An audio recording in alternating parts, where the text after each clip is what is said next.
Hi everyone, welcome back to my classes. So यार अभी तक हमने काफी portion body fluids and circulation का कवर कर लिया and even I am getting responses on the same.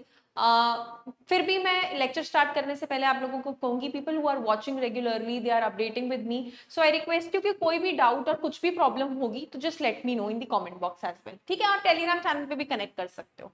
चलिए, आज का जो टॉपिक हम ले रहे हैं, ब्लड ग्रुपिंग हमने कवर अप कर ली थी, है ना।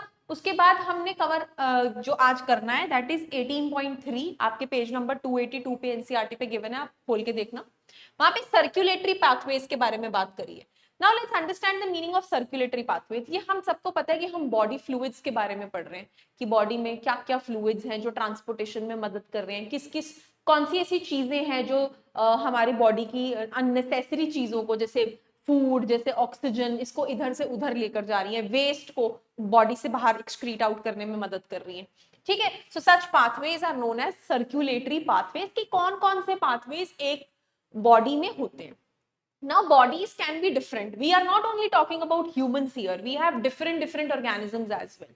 Correct? तो इस वीडियो में हम कलेक्टिवली सबके बारे में बात करेंगे कि कैसे पाथवेज होते हैं and how is it working in all the organisms present on this earth, ठीक है जी।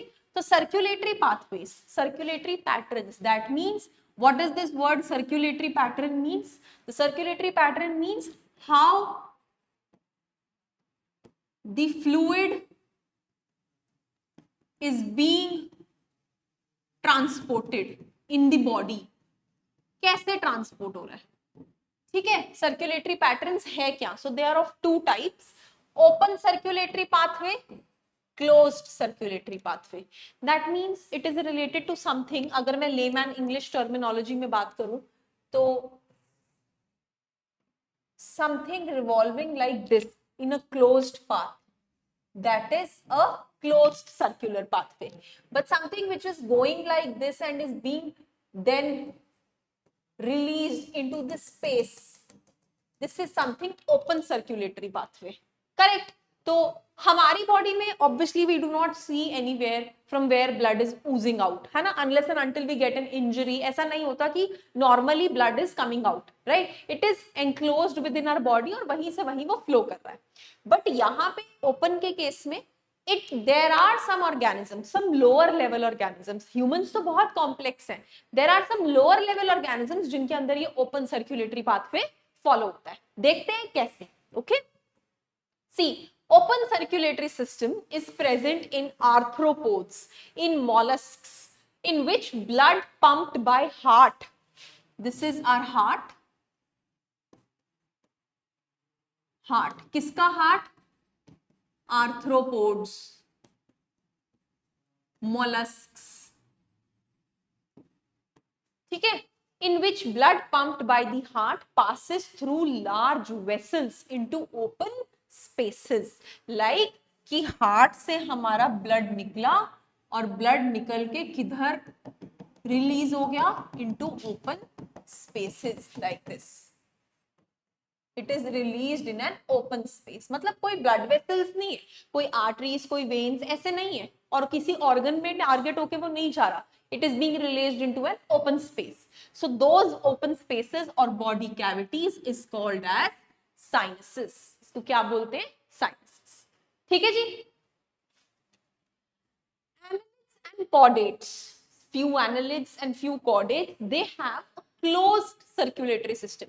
People who do not know about arthropods, mollusks, annelids and chordates, they need to study animal kingdom first and then you'll get an idea what are these organisms. ठीक है? इसमें मैं इस detail में नहीं जा रही, it will capture the time of whole circulatory system. So कुछ organisms जैसे annelids and chordates, उनका closed circulatory system होता है, वही मैंने जो बनाया लूप की तरह, in which the blood pumped by the heart is always circulated through closed network of blood vessels. Like for example, this is heart. So एक proper system है blood vessels का. It is going out also in a proper pipe, reaching an organ, having a transition in between whatsoever, and then they are joining the heart back again. Okay, so this is an enclosed system which is seen in annelids, chordates. We also fall under the same category, right? So that is how it works. Now I hope you are clear about the difference between open circulatory system and closed circulatory system. This pattern is considered to be more advantageous as flow of fluid can be more precisely regulated. अब बिल्कुल simple बात है, अगर कोई चीज closed है, right, it is having a closed circulatory system, तो वहां पे ये पैटर्न ज्यादा एडवांटेजियस है and the flow can be very precisely regulated. वो वही पाइप में फ्लो कर रहा है, वो कहीं ओपन स्पेस में नहीं है, कहीं ऐसे ही नहीं फैल रहा, correct. So that is how it is more precisely regulated. All vertebrates possess a muscular chambered heart. सभी vertebrates के अंदर, right, vertebrates who possess the vertebral column like us, they have a muscular chambered heart. तो मतलब heart के proper chambers हैं, ठीक है, chambers which are made up of muscles. Why? Because muscles are the structures which perform movement and heart का major function होता है beat करना, blood pump करना, तो वो move करता है continuously. तो उसमें specialized muscles होते हैं, cardiac muscles, and they are very well settled in these chambers which help the heart to function properly. Fishes have a two-chambered heart. Fishes का हार्ट दो चेम्बर्ड होता है, atrium and ventricle, one atrium one ventricle. Amphibians and reptiles have, except crocodiles, just mark this exceptions, कि crocodiles में four chambered heart होता है, बाकी amphibians, reptiles, they all have three chambered heart with two atria and single ventricle. I'll just draw the diagram and we'll study it properly, कैसे होता है. Whereas crocodiles, birds, mammals, they possess four chambered heart, that is two atria above, two ventricles below. In fishes, the heart pumps out deoxygenated blood. Fishes के अंदर heart deoxygenated blood pump out करता है. Now let's see. For example, this is a fish.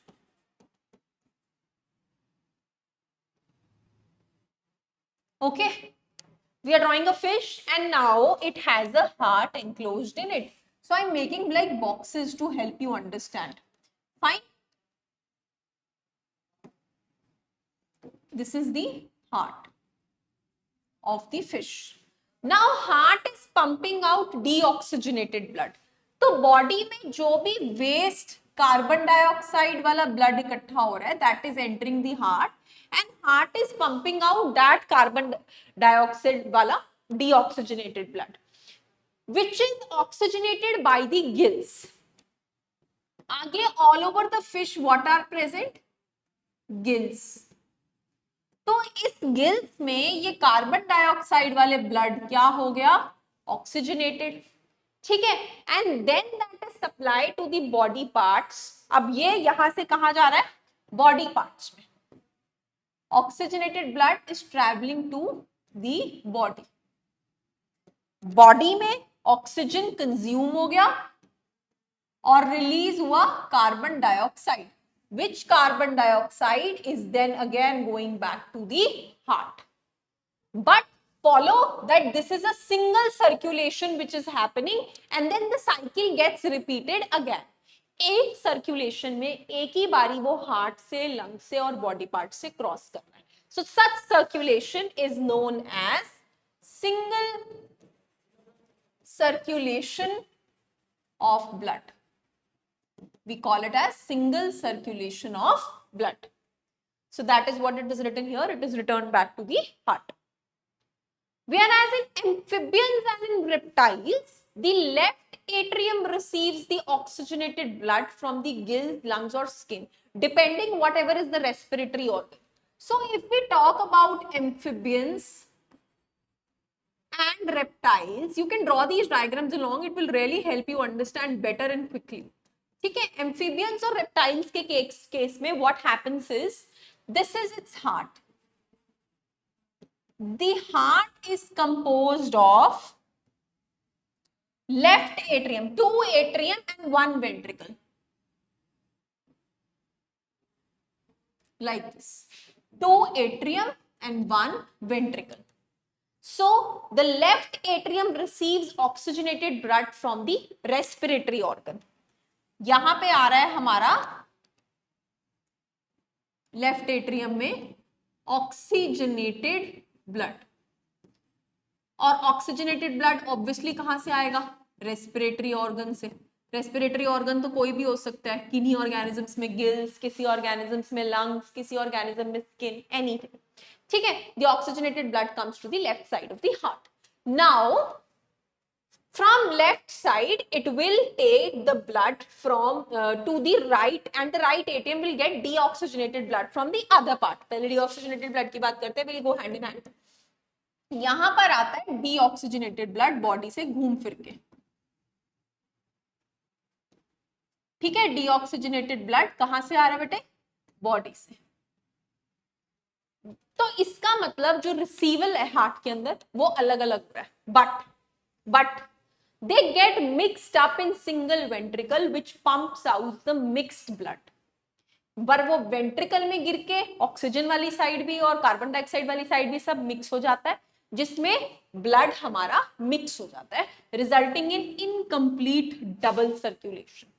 जो circulation complete नहीं होती, incomplete, ठीक है जी। यहां पे अगर सिर्फ ऑक्सीजनेटेड ब्लड आया, यहां पे सिर्फ डीऑक्सीजनेटेड ब्लड आया, यहां पे सब मिक्स हो गया, and now this is pumping out mixed blood which is going to the body। this procedure is known as incomplete double circulation। कि डबल सर्कुलेशन तो हो रही है, दोबारा वो हार्ट पर ही आ रहा है, ठीक है। पहले वो रेस्पिरेटरी ऑर्गन से राइट में आया, फिर वो वेंट्रिकल से गया, वेंट्रिकल से वो फिर हार्ट में आया, फिर वो यहां से दोबारा उधर गया। तो डबल सर्कुलेशन तो हो रही है, एक ही सर्कुलेशन में it means coming to the heart twice, लेकिन इनकम्प्लीट। इनकम्प्लीट इसलिए क्योंकि ब्लड मिक्स हो गया, एफिशिएंसी ही नहीं रही, ठीक है जी। But in birds, mammals, oxygenated and deoxygenated blood received by left and right atrium respectively passes on to the ventricles of the same side। क्योंकि यहां पर 4 चेंबर होते हैं, right atrium, left atrium, right ventricle, left ventricle. तो यहां का blood आया, यहां से निकला, इधर ब्लड आया, इधर से निकला। No mixing of the blood takes place. Anyways हम इसे डिटेल में स्टडी करेंगे। The ventricles pump it out without any mixing up, that is, 2 separate circulatory pathways are present in the organisms with 4-chambered heart। Hence these animals have double circulation system and they do not offer any mixing of the blood। That is what we will study in human circulatory system। So that is all about this video। I do not think we have any more slide further। Yeah, and thank you for watching the same। तो इसमें हमने basic circulatory pathways cover किए। Next video में हम human heart का structure discuss करेंगे। Thank you so much.